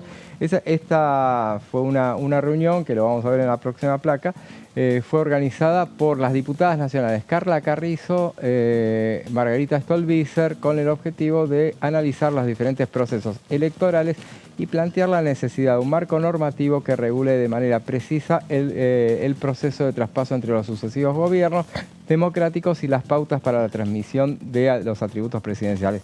Todo esto viene a cuento de lo que sucedió en 2015, claro, cuando fue aquel episodio que no se podía generar el traspaso presidencial, de qué manera se daba un choque entre el oficialismo de entonces y el gobierno entrante, y de qué manera, dónde se iba a hacer en principio, de ahí arrancaba la cuestión. Bueno, a partir de eso se generaron... El 2015, a ver, Cristina Kirchner terminaba el mandato y dijo, yo termino el 9 de diciembre, el 10 de diciembre asume el nuevo presidente. Así es, sí. ¿No? Y el 10 de diciembre, claro, pero todavía no había jurado, entonces no asumía. Claro, y en el medio salió el presidente Pinedo. Ahí sucedió, sí. Lo que sucedió en ese momento, el problema existía, bueno, había negociaciones y el gobierno saliente quería hacer como venían siendo los traspasos presidenciales, como venían siendo desde el caso de Eduardo Duhalde. Recordemos, a partir de los hechos de 2001 se había generado toda una controversia. Asumieron los 5 presidentes y todos asumían en el Congreso de la Nación. Un gobierno parlamentario, bueno, finalmente cuando Eduardo Duhalde traspasa la presidencia a Néstor Kirchner, elegido democráticamente por los votos, lo hace en el Congreso de la Nación. El kirchnerismo luego en 2007 y 2011 lo repite, este es el lugar donde se hace, entonces en 2015 lo quería hacer. Claro. Mauricio Macri en ese momento quería que no fuera acá, que fuera en Casa de Gobierno, como se hacía habitualmente antes. Entonces, bueno, se generó toda esa controversia. Detrás de ello, y hablando con los actores de entonces, por ejemplo, una de las cuestiones era que lo que proponía el oficialismo de entonces era que Cristina Kirchner entregara los atributos presidenciales y se retirara por la salida, en el momento de entregar los atributos, y se retirara por la calle Entre Ríos. Claro. Entonces, ahí van a estar los militantes del kirchnerismo, esa era la organización. Estamos viendo lo que fue el trasfondo y lo que generó toda esa controversia. Claro. Mauricio Macri se retiraría en ese caso por Rivadavia. Iba a encontrar una plaza vacía en ese momento ya, porque iban a tratar de dividirlos a los militantes. En todo caso, en ese momento, así las cosas, dijo que no se hiciera acá, claro, sino que en la Casa de Gobierno. Ahí fue que en las negociaciones, las que habían tomado parte por ese entonces, de Andrés por parte del gobierno, estaban también otras figuras del gobierno. Del otro lado estaba Guado de Pedro, estaba Oscar Parrilli también en ese momento. Bueno, ahí es cuando les avisan, Amado Vudú, claro, participaba de las negociaciones, en ese momento le avisan, en una de esas negociaciones le avisan que ya habían ido a la justicia para ver cuándo era que se generaba, que determinaba cuándo se terminaba el mandato presidencial. En ese momento entonces dice, bueno, entonces acá se enojan desde el gobierno, entonces dice, bueno, entonces acá terminan las negociaciones. Ahí la jueza Servini de Cubría determina que los mandatos arrancan el 10 de diciembre y terminan el 9 de diciembre a las 12 de la noche. Entonces se establece de esa manera y ahí es que se establece que Federico Pinedo sea presidente por esas 12 horas. Sí. Hasta que asuma Mauricio Que aparte Macri. se da el caso, Federico Pinedo, esto lo contaba en ese momento, me lo contaba presidente provisional del Senado. Ahí fue claro, después, que había sido elegido, claro, él podía asumir, ¿por qué? Porque él había asumido en la sesión preparatoria. Claro. Él había asumido el 5 de diciembre, algo así. Entonces, de esa manera, él podía ser, a partir de las 2, a partir de las 12 de la noche, él era presidente. El tema es que a las 9 de la noche, renuncia a todo el gabinete saliente. Entonces, como la presidenta también se iba, entonces no había ministros. Entonces, Federico Pinedo me contaba, allá dijo hace tiempo, para un libro para el cual Melissa también colaboró. Y entonces Pinedo decía que viva y qué pasaba si había algún lío, a quién respondían los mandos naturales. Entonces, porque Berni le había dicho, Berni que era el secretario de Seguridad, le había dicho que bueno, que daban a sus órdenes las fuerzas de seguridad, pero la parte política no estaba más. Claro. Patricia Bullrich, que era la designada ministra de Seguridad, lo llama y le dice que haga un decreto a las 12:01 para nombrar la ministra de Seguridad ya en ese momento, así ella tomaba cargo, le dijo que no hacía falta, Y en definitiva, bueno, así fue lo que... Menos mal tampoco no nos pasó nada, ¿no? De No pasó sufrir nada. un ataque exterior. Nada. Porque... En ese momento estábamos acéfalos, digamos, de alguna manera. Pero bueno, ¿por qué entonces? A ver, ¿por qué una ley? Claro, y es bueno todo esto que estás contando, porque eso es lo que falta ahora. Falta la ley para una ley que poner evite, en claro todos estos temas. Claro, que evite todo esto, esta falta de normativas. Que en realidad nunca hizo falta, pero bueno. Esto lo decía Carla Carrizo, que las democracias que funcionan bien, las prácticas regulan Bueno, los comportamientos. a ver, enseguida, José, vamos a arreglar un problemita técnico para seguir, pero me parece destacar, antes que nos cuente los puntos centrales, ¿no?, de este proyecto.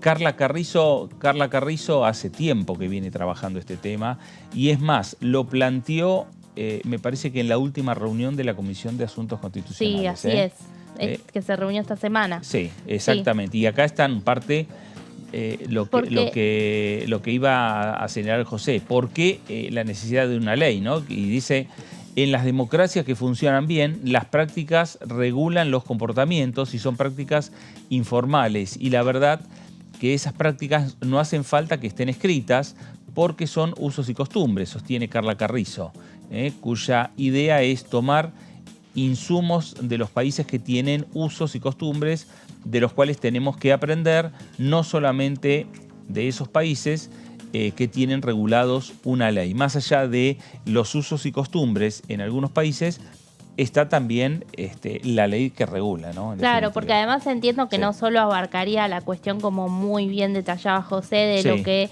fue en 2015 el traspaso de los atributos, sino el traspaso mismo del gobierno, de la gestión, ¿no? Exactamente. Muchas veces esto se hace informalmente, incluso aquí no va a regular lo que tiene que ver con el ámbito del Congreso, pero en la Cámara de Diputados, días antes a que se vaya, digamos, el presidente del cuerpo, hay también reuniones y gestiones para hacer ese traspaso de alguna manera. Claro. Bueno, eso en todas las áreas de gobierno obviamente es mucho más abarcativo. Exacto. José. Ahí recuperamos la voz. Ahí está, ahora sí. Sí, justamente, bueno, lo que se busca es, eso lo decía, por ejemplo, Carla Carrizo, decía también que lo que se intenta es crear una normativa que garantice certeza y confianza, que son elementos que, bueno, a lo mejor están, pero también en el caso de Margarita Stolbizer, que también participó de ese evento, ella decía también que la intención era llevar esto al debate formal dentro de la Comisión de Asuntos Constitucionales. En ese momento ella dijo, estamos hablando de julio, dijo que iban a tratar de hablarlo para establecerlo para pasadas las elecciones primarias. Eso no se pudo hacer, no se va. Después vino el balotaje y entonces ya recién después se podrá llegar a negociar en todo caso, y un poco lo que vos decías, que en la última reunión de la Comisión de Asuntos Constitucionales la había citado Carla Carrizo, que es la que motoriza un poco esta cuestión, independientemente que no tiene nada que ver con cuestiones políticas, con lo que pasó en 2015. Ese fue un disparador en todo caso, pero es un poco regular algo que ya existe. Ella comentó en esa reunión de Asuntos Constitucionales, ya existe en Brasil desde 2008, y desde mucho antes, 2002 creo, en Estados Unidos. O sea que en los países, otros países, se han establecido esas regulaciones. O sea, no hacen falta en algunos casos, pero acá cabe destacar que sí, evidentemente lo ha hecho. Y acá llegó inclusive a votarse este tema en la Cámara de Diputados. Llegó a tener media sanción. El 23 de noviembre de 2016, después de aquello que había pasado en ese momento, la Cámara de Diputados aprobó con 138 votos a favor, 49 en contra y 4 abstenciones, un proyecto que buscaba regular el traspaso de mando destinado a establecer ciertas reglas a cumplir cuando cambia el gobierno. Esa es un poco la idea. Veamos la próxima placa. La norma, ¿qué es lo que decía la norma? Lo vamos a ver. Se aplicaría no solo a la administración central, sino también a los organismos descentralizados, y proponía establecer las bases para que el traspaso de mando entre las autoridades del Poder Ejecutivo Nacional en funciones y las de un gobierno electo se concretara de un modo eficiente, transparente y ordenado. esa es la cuestión, no pasaba necesariamente eso por la cuestión de dónde te doy el bastón presidencial, en la Casa de Gobierno o en la Casa Rosada, sino establecer pautas claras respecto de lo que es hacer una transición ordenada. Lo hemos visto a nivel provincial, por ejemplo. Es algo que está reclamando, por ejemplo, Claudio Poggi, el diputado actual, ya no es diputado, ya renunció el otro día, pero el diputado, pero bueno, que va a asumir recién en diciembre. Las elecciones de gobernador se hicieron en septiembre y en el interín se está haciendo no se están negociando el traspaso presidencial y se están haciendo, tomando medidas, según ha denunciado Claudio Poggi, que influyen directamente sobre lo que va a ser su gobierno. Entonces, eso es un poco a nivel provincial, pero bueno, esto es a nivel nacional. Entonces, es un poco la idea que en ese momento, finalmente tuvo media sanción, no avanzó en el Senado después, en 2017. Eso se había aprobado a fines de 2016, pero veremos entonces. Lo que hace Carla Carrizo es retomar ese proyecto y tratar de, retocado ya, impulsarlo nuevamente. No es el único, no es el único proyecto que está. Veamos, según el texto que se aprobó en ese momento, el periodo de transición, y es el mismo que impulsa Carrizo, el periodo de transición se inicia el día de la proclamación de la fórmula presidencial. La fórmula presidencial ganadora por la Asamblea Legislativa. Eso que vimos el otro día, cuando fue el anuncio, la convalidación del balotaje. En ese momento, recordemos, cuando pasen las elecciones de este domingo, del otro domingo, va a haber otra Asamblea Legislativa donde se va a proclamar la fórmula ganadora por la Asamblea Legislativa. En ese momento, según si entrara en vigencia este proyecto, se convirtiera en ley, a partir de ahí se iniciaría ese periodo de transición que finalizaría el día de la asunción presidencial del nuevo mandatario. El presidente electo, dice el proyecto, estará en condiciones de asumir el cargo a las 0 horas, o sea, que no sea un juez el que lo establezca, sino que sea una ley. A las 0 horas del día siguiente al de la finalización del mandato del presidente saliente, independientemente del juramento que prestará ante el Congreso Nacional. O sea, que a las 12 de la noche no hace falta un Pinedo. Ya el presidente ya manda lo que no ha sido investido por los atributos presidenciales. Veamos a ver la próxima placa. Se establece en ese proyecto que se aprobó en su momento y que se trata de volver a impulsar, se establece que el gabinete saliente deberá entregarle al presidente electo un anteproyecto de memoria de Estado con determinados requisitos mínimos, como la nómina de autoridades, personal de cada ministerio, las contrataciones, la situación de los procesos judiciales, que haya un inventario de bienes. Eso es, por ejemplo, eso es lo que hablamos de cuando decimos lograr una suerte de transición ordenada. Y vamos a ver, luego la nueva administración deberá elaborar un informe final de transición que deberá ser remitido al Congreso Nacional y publicado en Internet dentro de los 6 meses de la asunción del nuevo gobierno, para ver que quede expuesto bien también qué es lo que se va a aprobarse. El proyecto, veamos más, el proyecto aprobado fue representado el 24 de mayo de este año, o sea que esta es la iniciativa. Claro, había perdido estado parlamentario, después a media sanción no avanzó. Claro, así que quedó en el Senado, quedó congelado. Perdió estado parlamentario. Vuelve a ser tomado por Carla Carrizo, lo impulsa nuevamente. Recuerda que desde 1983 en la Argentina hubo 7 traspasos a gobiernos entrantes electos popular y democráticamente. La regla no escrita de la entrega de mando, sin regulaciones sobre de qué manera se inicia el proceso de transición y qué contenido debiera tener, funcionó hasta 2015. En 2015 pasó lo que pasó, pero independientemente de ese tema, y para justamente establecer cosas que vayan más allá de dónde te entrego el mando presidencial, sino que, a ver esto es lo que hay, que en la forma existe. Cuando fue en 2019 hubo todo un equipo que trabajó sobre la transición del gobierno saliente y el gobierno actual, que verificaban todo lo que encontraban. Pero Eso trascenderá a los gobiernos, evidentemente, y es la idea un poco de que exista esta norma. A ver, veamos la próxima placa. En la entrega del poder del de la presidenta Cristina Fernández de Kirchner a Mauricio Macri se sucedieron diversos acontecimientos que eran los que mencionábamos, que hicieron luz sobre la fragilidad del contexto normativo que regula la transición y el traspaso presidencial. Este texto es lo que justamente dice dentro de los argumentos, los fundamentos del proyecto que impulsa por lo menos Carla Garrizo, que no es el único, y vamos a ver algunos de los elementos que también propone esta iniciativa. En la próxima placa, el proyecto establece que los informes de gestión especificarán nómina de empleados permanentes, transitorios y contrataciones de terceros, funciones y responsabilidades y remuneraciones.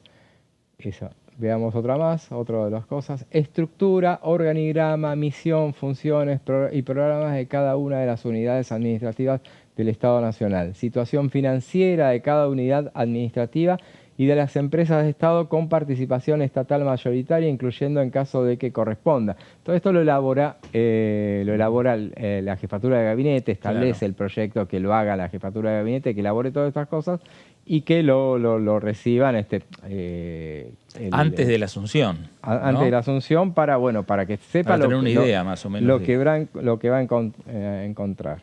Veamos a ver, hay también hay otros proyectos, pero entre otras cosas de los que, antes de pasar a esto, préstamos financieros en gestión también incluye, solicitados, otorgados, pendientes de aprobación, endeudamiento total, por ejemplo, para que no diga nadie, miren lo que me encontré. O sea, que lo diga el que lo deja. Después, revisarán si era correcto lo que te dijeron. Especificando las obligaciones de corto plazo y contratos vigentes, pero todo hace bien a cuento de lo que sería una administración normal. Entonces decíamos que hay también proyectos de los diputados Paula Oliveto, Mercedes Yuri, Gustavo Boid, que ya es mandato cumplido, y la senadora Lucila Crex, son los proyectos que por lo menos hay ya, y no vamos a citar todos, pero por ejemplo el de Oliveto plantea que los funcionarios del gobierno saliente y los representantes del gobierno electo cumplirán los pasos legales pertinentes de manera ordenada y eficaz, absteniéndose de generar acciones que obstaculicen el proceso de transición gubernamental o perturben la normalidad de la gestión de los actos de gobierno. Todos son elementos, este es otro de los proyectos, no es el de Carla Garrizo en particular, pero más o menos todos establecen un poco lo mismo. En el caso de Carla Garrizo establece la creación de un equipo de transición republicana que conformará el jefe de gabinete con el mismo, el síndico general de la Nación, un grupo de representantes del gobierno saliente y otro del gobierno entrante.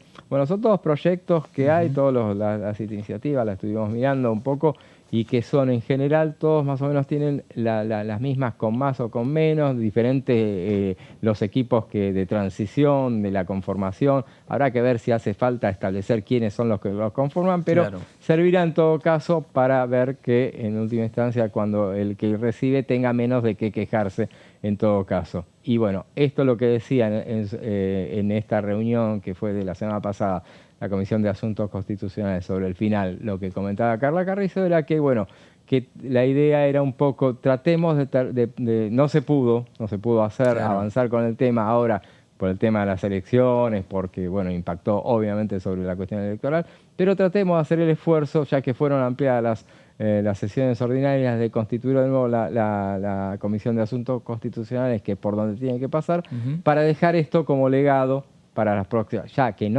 obviamente no se va a poner en esto, pero que hacer lo mismo que se hizo allá por 2016 también con los debates presidenciales. Se legisló para que los debates futuros funcionaran de manera obligatoria y reglados por ley. Ningún proyecto, José, habla de la necesidad que el mando presidencial, el bastón de mando, lo tiene que entregar el presidente saliente al entrante. Eso no hay ninguna obligación, no lo dice, ni tampoco dicen si tiene que ser en Congreso, como se dio en los últimos años, o en gobierno, como fue el traspaso de Alfonsina Menem. Claro.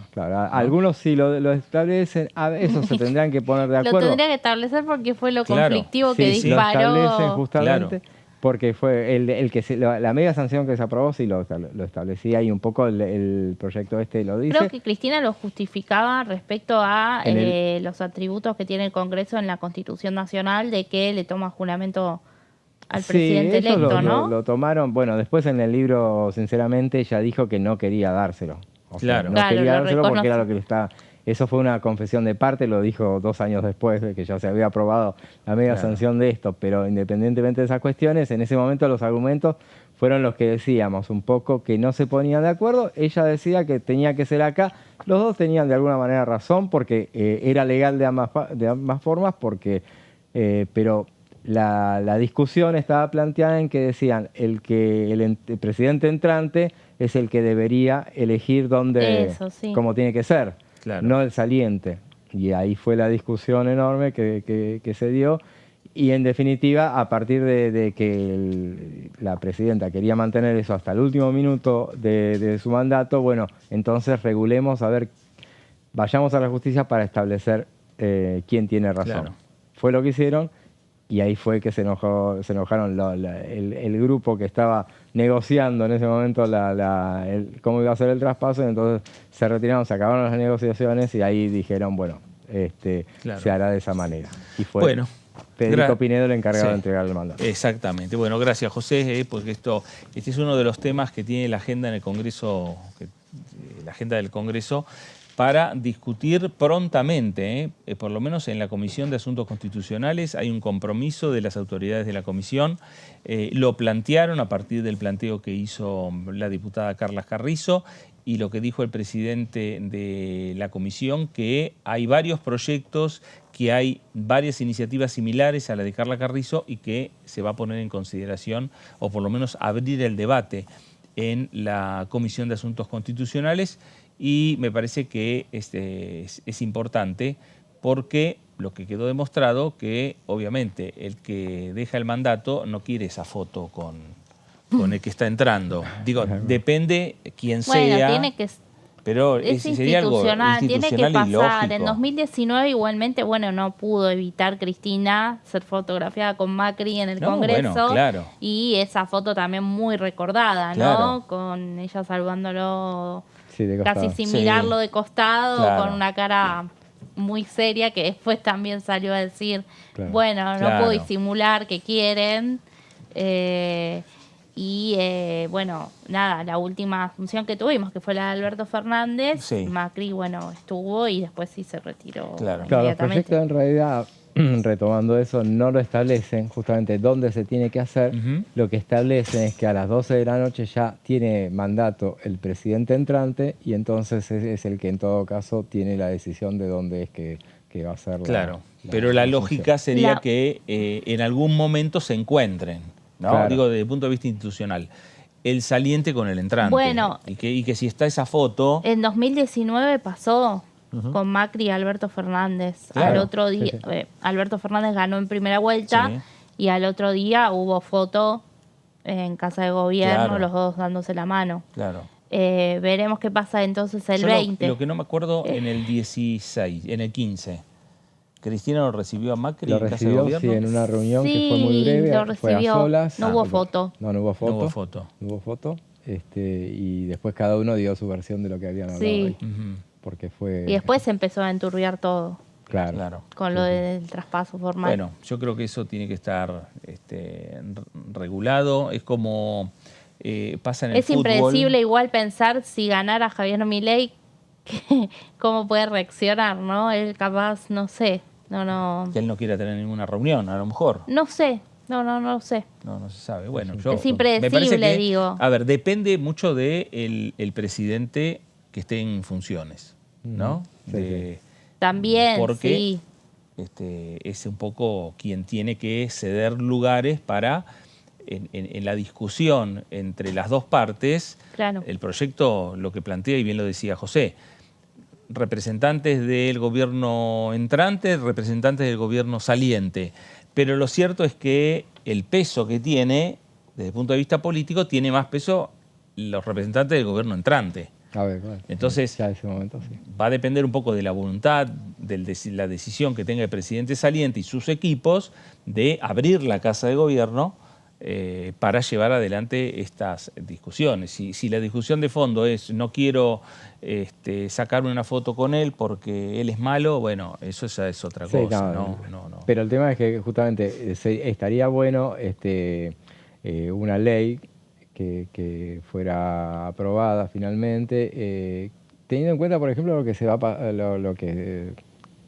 que atienda las cuestiones que se impone en el calendario tan extenso, pero que termina siendo acotado a propósito de lo que estamos viendo. O sea, esto va a terminar el 19 de noviembre, falta menos de un mes, tendremos un gobierno consagrado, y entonces estaría bueno que las reglas se establecieran, estuviera todo escrito de cómo va a ser para casos donde tenés solamente 3 semanas para la asunción, para que, ordenar todo, hacer un balance general, memoria y balance, que le entregues al que llega, para, después no quede a su libre albedrío decir, me dejaron tal cosa, tal otra, que quede firmado por ambas partes, y que esté todo reglamentado. Sí, seguro, y ojalá que Argentina tenga, después del balotaje del 19, el día 20 o el día 21 más tardar,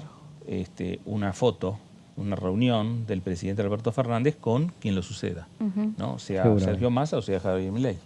Sí, obviamente. Lógica. Sería lo más sano democráticamente también. Una cuestión lógica. Bueno, veremos cómo sigue. Entonces, se reiniciaría esta discusión, José. Ojalá que así sea. Fue por lo menos el pedido que se hizo, y en ese momento el presidente de la comisión dijo que sí, que iban a tratar de avanzar, pero veremos si así sucede. Bueno, parte de la agenda que tiene la Cámara de Diputados de la Nación, otro de los temas que tiene en agenda la Cámara de Diputados es el dictamen que recibió en la jornada de ayer por parte de la Comisión de Cultura, la creación del Instituto Nacional de la Danza.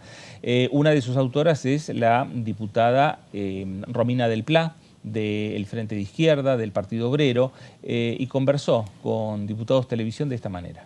Mira, hoy la Comisión de Cultura, como ustedes venían diciendo, le dio dictamen a este proyecto que veníamos trabajando como, de algún modo, expresión de lo que estaba reclamando la comunidad de la danza, ¿no? Había 2 proyectos, uno nuestro, que juntó la firma de 20 diputados y diputadas, uno de Marisa Uceda y Lía Caliba, que también tuvieron una cantidad importante de votos. Bueno, finalmente, después de audiencia, después de informativa y demás, trabajamos en un dictamen común. Así que eso fue muy importante, porque el dictamen tiene una característica, que es que no solo crea el Instituto Nacional de la Danza, sino que coloca que ese instituto tiene que tener un objetivo central en el impulso de la danza independiente. Pone la danza en general y en particular, especialmente la danza independiente, que nos parece clave, porque justamente la danza es una expresión artística que está presente en todo el país, en cada rincón. El problema es que la mayor parte de la gente la hace con su propio esfuerzo, ¿no? Exacto. Incluso en actividades que dan rentabilidad, pero dan rentabilidad para otros. Los festivales, esto, lo otro, en general, poco y nada es lo que cobran aquellos que desarrollan su arte. Se los piden por amor al arte. Claro, se los piden por amor al arte, pero los que cobran las entradas se embolsan a lo loco. Entonces, justamente, que haya un reconocimiento de que danza es trabajo, y que, haya un trabajo a partir del instituto en este fomento de la actividad, en esta protección, en este impulso, y la posibilidad de que quienes están formándose para ser bailarinas, para ser bailarines, para ser coreógrafos, para ser iluminadores, etcétera, puedan realmente hacer eso. Bueno, ahí estaba Romina del Pla con las declaraciones respecto a lo que fue esta reunión de la Comisión de Cultura, donde finalmente hubo 2 dictámenes. Los 2 sectores, tanto el proyecto de Romina del Pla como el de Marisa Uceda, tuvieron mucho consenso entre ellos. También se sumó el consenso por parte de Juntos por el Cambio, pero hubo algunos planteos de diferencia, ¿no?, que hizo Hernán Lombardi. Sí, en la esencia, así dijo Lombardi, en la esencia es el mismo proyecto, ¿no? Sí. En cuanto a la creación del Instituto Nacional de la Danza, reconocer, obviamente a todos los trabajadores de esta rama del arte, pero otra vez las diferencias estaban en la cuestión presupuestaria y allí, bueno, ellos firmaron un dictamen de minoría en Juntos por el Cambio porque quieren que la creación de este instituto se dé a partir de una readecuación de las partidas que hoy ya por hoy tiene el Ministerio de Cultura. Claro. Mientras que, bueno, en el dictamen de mayoría establece de dónde, digamos, van a salir los fondos para sustentar este instituto, y además de poner que en general, bueno, será de partidas asignadas en el presupuesto, también toca algunos impuestos. Sobre todo sube la alícuota de el impuesto que se cobra a los premios y juegos de azar y concursos deportivos, que lo habíamos traído un poco hace unos meses atrás, cuando se prorrogaron, o el año pasado, se prorrogaron el financiamiento de las industrias culturales. Claro.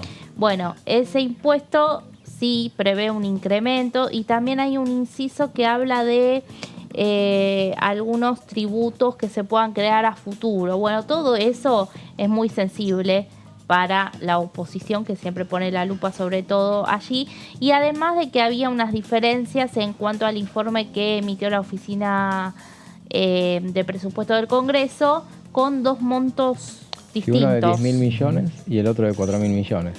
Sí. Porque si aclaraba que si fuera un tema, creo, los impuestos internos coparticipados netos, había una diferencia con ese tema, y que era menos en ese caso, pero dependía, o sea, no quedaba claro qué es lo que se iba a hacer. Por eso había dos informes, que es lo que tendrá que ahora discutir analizar en la Comisión de Presupuesto. Claro. Sí, allí se verá y quedará claro, bueno, cómo finalmente se va a financiar. Sí. Pero es importante porque esta ley se viene reclamando por el Movimiento Nacional de la Danza desde el año 2008. En el año 2012 se presentó el primer proyecto, que luego fue cada 2 años representado una y otra vez. Un tema que se puso sobre la pandemia, muy sobre la mesa, por, bueno, obviamente las restricciones que había al trabajo de bailarines, de coreógrafos, de estudios de ballet, de centros educativos. Y bueno, también lo que se destacó ayer fue el aspecto federal que tiene el proyecto, porque dentro del instituto va a tener que haber un consejo directorio que va a tener representantes de las provincias, representantes por las distintas regiones, y se destacó mucho este aspecto federal, sobre todo teniendo en cuenta que la danza en muchas de nuestras provincias tiene un peso fundamental, lo que es el folclore, claro, que es también danza nacional. Normaliza, creo, también la situación de los trabajadores. Sí. ¿No? También trabajadores de la danza, que a lo mejor en muchos casos están más informales, trabajando. Sí, hay que ir un paso más allá todavía, claro. Eso también lo dijo la diputada Miriam Breckman, en cuanto, bueno, a los derechos laborales, claro, al proceso de sindicalización, pero es bueno, un primer punto muy importante, un primer paso muy importante, y además creo que nunca se había llegado a dictamen, creo. No. Así que, bueno. No, por eso estaba contenta Romina del Pla. Yo me la crucé cuando venía para acá, para el programa, justamente, y decía que estaba feliz porque, bueno, por lo menos había llegado a un paso que nunca habían alcanzado. Claro, claro, sí, cuando terminó la comisión, hubo abrazos, hubo festejos, hubo fotos. Nos contaba la diputada Caliba, que dejó la comisión y que vino aquí al piso, y que, claro, más allá de las diferencias que planteó Lombardi en torno a presentar un dictamen de minoría, entendían que había mucho acuerdo y mucho consenso. Sí, la verdad que es destacable porque es una comisión presidida por la oposición. Claro. Por Lombardi, nada más y nada menos, ¿no? Hoy un referente de los halcones abrazado a Milei, y que a su vez el proyecto es muy fuertemente impulsado por la izquierda. O sea, ayer se dio eso, que bueno, fue una muestra de consenso político, de acuerdo, más allá de lo presupuestario, realmente ha sido un trabajo importante el que se hizo. Hubo intención, me parece, del Congreso de avanzar. Nunca me hubiera imaginado escuchar a la diputada Caliba elogiando al presidente de la comisión, exactamente. Hernán Lombardi, como lo dice. Sí, porque reconocían que si Lombardi quería, no convocaba a la reunión de la comisión y por lo tanto no iba a haber dictamen. Meli, gracias. Gracias, Fer, buen fin de. José, gracias y buen programa. Bueno, el que sigue. A ustedes también. Gracias, quédese en sintonía, quédese en Diputados Televisión. Esto fue El Análisis. Gracias, nos reencontramos.